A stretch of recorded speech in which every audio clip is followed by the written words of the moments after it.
আজকে কিছু রড নিয়ে আসছি গাছে পেলা দেওয়ার জন্য, কারণ গতকালকে ঝড়ে আমার সব গাছ হেলে গেছিলো। সকালে এসে ঠিক করছি, কিন্তু আগে দিই বেগুন গাছটা, তো বেগুন গাছে দেওয়ার জন্য যে রডগুলো পুঁতে দিব। বিসমিল্লাহ বললাম, কারণ বেগুন গাছে আজান দিতেছে। দেখেন এভাবে গাছের লগে বেঁধে দিব, তাহলে আর গাছগুলো হবে না। কারণ আমার অনেক গাছ নষ্ট হয়ে গেছে ঝড় বৃষ্টির কারণে, ঝড়ের কারণে অনেক গাছ নষ্ট হয়ে গেছে।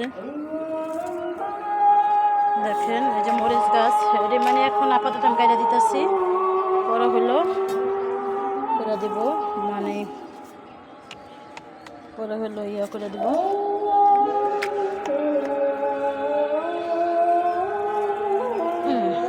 পরে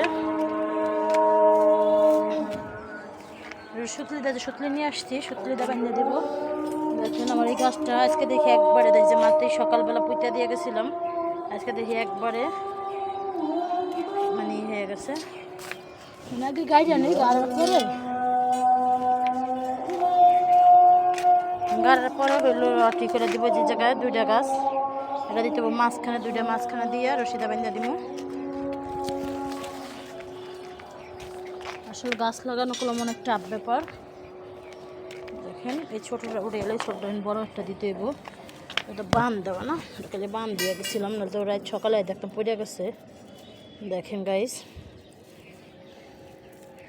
আসলে বললাম না গাছে কলম অনেক পরিশ্রম আছে। আমার কিছু রড নিয়ে আসলাম, রডগুলা